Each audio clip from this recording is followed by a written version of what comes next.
E aí, pessoas, beleza? Tentando um jeito novo aqui para dar uma dinamizada e tentar economizar um pouco tinta das minhas canetas, né? E aí eu vou passar para vocês dessa forma aqui, depois vocês avaliem e vejam se ficou uma coisa boa, tá? Então, dando sequência no nosso assunto aí, então o último assunto que a gente viu foi troca de calor, a transferência de calor, como que passa calor de um corpo para o outro, né? E agora a gente vai dar uma olhada em termodinâmica. Então a termodinâmica ela é fundamental para todos os vestibulares, todas as provas, tanto na prova de química pode aparecer lá uma cobrança, uma relação numa prova de geografia, de repente falando sobre entropia do sistema, sobre geração de energia, então são tópicos muito relevantes. E a gente vai dar uma olhada nesses princípios. O que eu preciso que vocês saibam? As transformações gasosas, você tem que ter na ponta da língua. O que é uma transformação isobárica, isotérmica, isovolumétrica, Pivot-Pavotó. Por você nunca revisei tanto, né? Então esse aqui é o oficial para ser gravado. E vamos dar uma olhada nesse primeiro princípio. O que é o primeiro princípio da termodinâmica? Ele trata de uma conservação de energia. O que está escrito aqui? Tem uma equaçãozinha marcando isso. Então esse princípio da termodinâmica, agora está chique aqui, ó, vamos ver se eu vou conseguir usar. Vou conseguir usar, vai sofrer um pouquinho, mas eu vou conseguir usar. Então, do que trata esse primeiro princípio? Você vai fornecer calor para um sistema termodinâmico. Então, eu forneço uma quantidade de calor.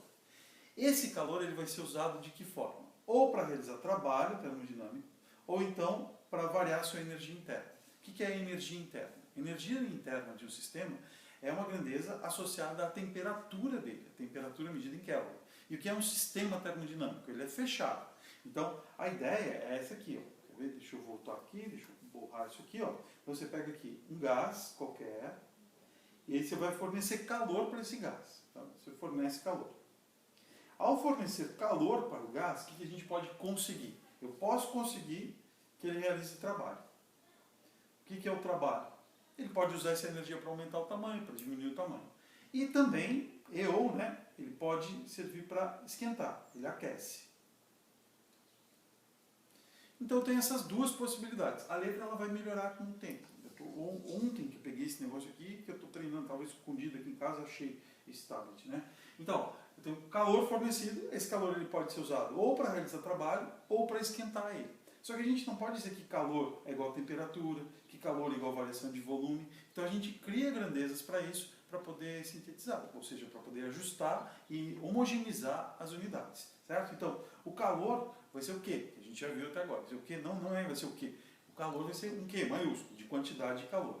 Trabalho vai estar associado a uma variação de volume. Ele aumentar o volume ou ele diminuir o volume. E o aquecimento vai estar associado a uma variação de temperatura. Porque a gente está usando sistemas fechados. O sistema ele é blindado. Não entra gás e não sai gás daquele meu sistema. Então, o número de partículas que a gente tem ali não vai ser relevante. Então, ó, uma pausa para você anotar. Tá, muito bem. Quer ver? A energia interna do sistema é dada por isso. Ó. Energia interna. Energia interna, uma expressão, ó, 3 meios de nRT. Vê que é um conhecido nosso, esse nRT, aquela do PV igual a nRT, né? Por você nunca rezei tanto. O que é o N? N é o número de mols. O que é o R? É a constante dos gases ideais. E o T é a temperatura medida em Kelvin. Isso tudo interfere na energia interna. O problema é que se o sistema é blindado, o que acontece? Ó? Esse T aqui ele varia, mas o R é uma constante e o N que é uma constante, eles não variam. Então por isso que a gente diz que a energia interna é uma função exclusiva da temperatura. Se ele esquentar, significa que a energia interna aumentou. Se ele esfriar, significa que a energia interna diminuiu. Fechou? O que vem a ser o trabalho? Bom, vamos juntar tudo agora, né? O que é a primeira lei da termodinâmica? Está escrito aqui agora. Quantidade de calor fornecida, deixa eu marcar aqui, ó, bonitinho aqui. Quantidade de calor fornecida vai ser usada uma parte para o trabalho, uma parte para variar a energia interna. Ou um pouquinho para cada um, né? Um pouquinho para isso, um pouquinho para isso, um pouquinho para variar a energia interna, um pouquinho para realizar o trabalho. E precisa saber o que é cada coisa dessas, então. Deixa eu só marcando aqui, ó. Isso é uma quantidade de calor. Energia trocada com meio externo na forma de calor. ΔU é a energia interna do sistema. U é a energia interna do sistema. ΔU é a variação dessa energia. Então, você vai fornecer calor para o sistema, você pode conseguir que ele esquente ou que ele esfrie, e vai dar esse ΔU. E aquela letra grega lá, o tal, essa letra ali, ó, que eu falei antes, ó, esse tal que ele vai ser isso. Ó. Aparece aqui, criatura, é para ter entrado, ele não fez a entrada triunfal, eu vou escrever ele aqui, ó. Tal. Ficou feio. Ó. Tal. É a energia trocada na forma de trabalho. E aí, ao que está relacionado esse trabalho? O trabalho, ele depende de uma variação de volume. Se não variar o volume, não tem realização de trabalho. Então, você fornece calor para ele. Ele aumenta o volume, significa que o gás empurrou alguma coisa. Você fornece calor para o gás, mesmo assim, ele diminui o volume. Significa que alguma coisa foi lá e empurrou. E é isso que a gente precisa saber. Ó. Trabalho, a gente pode ter relacionado isso. Ó. Se o volume, a variação de volume é que interessa. Se o volume aumentar, ou seja, o ΔV for positivo, o volume aumentando, então significa que teve uma expansão. Se o volume diminuiu, ou seja, o ΔV negativo, o volume diminui, a gente teve uma compressão. Numa expansão, o gás consegue realizar o trabalho. Numa compressão, o gás vai ser empurrado por alguma coisa. Alguma coisa realiza trabalho sobre ele. Então a gente vai ter isso. Ó. Se eu tiver numa expansão, o trabalho é positivo. Se eu tiver numa compressão, o trabalho vai ser negativo. Certo? Vamos fixar. Esse vídeo agora vai ser só para chegar nesse trabalho. As relações das grandezas, né? Mas você conseguir chegar no trabalho. Olha o que acontece. Vou pegar um dispositivo aqui qualquer e eu vou fornecer calor para ele. Vou fornecer o calor, está ali, já está aqui. Fornecer o calor para ele. Na hora que você fornece calor, olha o que aconteceu. Ele ocupava esse volume aqui. Então isso aqui ele tinha um volume inicial. E agora ele tem um volume maior. Ele está ocupando o volume final. Teve uma variação de volume, não teve? Se teve variação de volume, teve trabalho realizado. E ainda, o volume aumentou. Porque o volume aumentou, o trabalho vai ser positivo. A ideia dele é poder empurrar alguma coisa. Fechou? Se por acaso, eu pegar agora ao contrário, ó, ele vai sair dessa condição aqui, ó, sai dessa condição e vem para essa condição. Para isso acontecer, ele vai ter que liberar energia de alguma forma. Então, o trabalho vai estar relacionado aí a uma redução do volume. Então o trabalho vai ser negativo. Expressões que se utilizam. Quando o trabalho é positivo, a gente diz que o gás realizou o trabalho. Quando o trabalho é negativo, a gente diz que o gás recebeu o trabalho. Então, ó, primeiro princípio termodinâmico agora é uma ferramenta a gente saber calcular o trabalho num gráfico ou que não seja no gráfico. Né? Então, vou ter duas transformações aqui. Então, na primeira transformação, ó, observe aqui que a gente tem um gráfico de pressão em função do volume. Aquele lá também vai ser pressão em função do volume. As unidades agora elas são fixas, você precisa saber. Pressão é dada em Newton por metro quadrado, o volume em metro cúbico. Para a gente conseguir lá no final em Joule, né? Porque daí a gente vai ter isso, ó, Newton por metro quadrado vezes metro cúbico vai dar Newton vezes metro, que é o Joule, que é a unidade de trabalho no sistema internacional. Como vai calcular esse trabalho aqui? Duas possibilidades aqui, ó. Trabalho maior do que zero. O que tem que acontecer para o trabalho ser maior do que zero? O volume teve que aumentar. Então, a flechinha da transformação seria para esse lado. Nesse lado aqui, o trabalho menor do que zero. A flechinha vai estar para esse lado. Então, o trabalho ele é numericamente igual à área abaixo do gráfico. A gente tem duas formas de calcular esse trabalho. Vou até deixar escrito aqui, ó, que se for uma transformação do tipo isobárica, lembra o que é uma transformação isobárica? Aquela na qual a pressão não varia. Então a gente pode calcular o trabalho por uma formulazinha. Pressão vezes a variação de volume. Se ela for uma transformação do tipo qualquer, você só tem esse recurso. Você tem um gráfico de P em função do V, e aí o trabalho vai ser numericamente igual à área da transformação. Meu Deus, que letra horrível. Mas tá bom, né? Então, o trabalho vai ser numericamente igual à área da figura. Se for um trapézio, for um triângulo, for um retângulo, isso não vem ao caso. Qualquer formato que você tem ali, você vai calcular a área abaixo dele. Quer ver? Vamos avançar então aqui. Deixa eu apagar isso aqui. Ó, um exercício. Não tem nada a ver com a parte de vocês. Vou até apagar isso aqui, ó. Um exercício proposto de outro lugar, para que eu só conseguir recortar e copiar aqui. Um gás ideal, vamos ler junto, ó. Um gás ideal sofre uma expansão isobárica e seu volume varia de 2 para 5 metros cúbicos. Qual foi a variação de volume, então? De 2 para 5, ele aumentou 3 metros cúbicos. Se o trabalho realizado nessa expansão foi de 30 joules, aqui ó, determine a pressão em Newton por metro quadrado que ele está submetido. Como eu já estou com as unidades certinho, ó, aqui está metro cúbico, aqui está em joules. Meu Deus, está muito feio essa. Mas tá, eu vou caprichar mais. Ó. Então, 3 metros cúbicos e 30 joules já está no sistema internacional. Então, eu já tenho a unidade certa no sistema internacional. Vamos calcular. A transformação é isobárica, então tem fórmula. Trabalho, P delta V. Trabalho, 30. Pressão, não sabemos. Delta V, 3.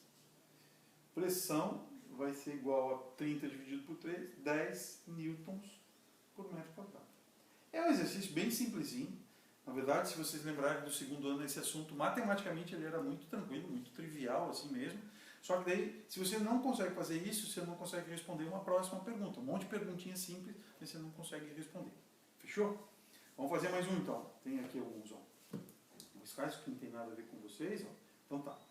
A pressão e o volume de um gás ideal variam numa transformação termodinâmica AB, como indica o gráfico da figura. Determine o trabalho no processo, indicando se ele é realizado pelo gás ou sobre o gás. Primeira observação importante, o sentido da flechinha. Ó, a flechinha está aqui e ela está indo do ponto A para o ponto B. Não interessa o que aconteceu com a pressão, interessa que o volume saiu de 0,1 e foi para 0,4.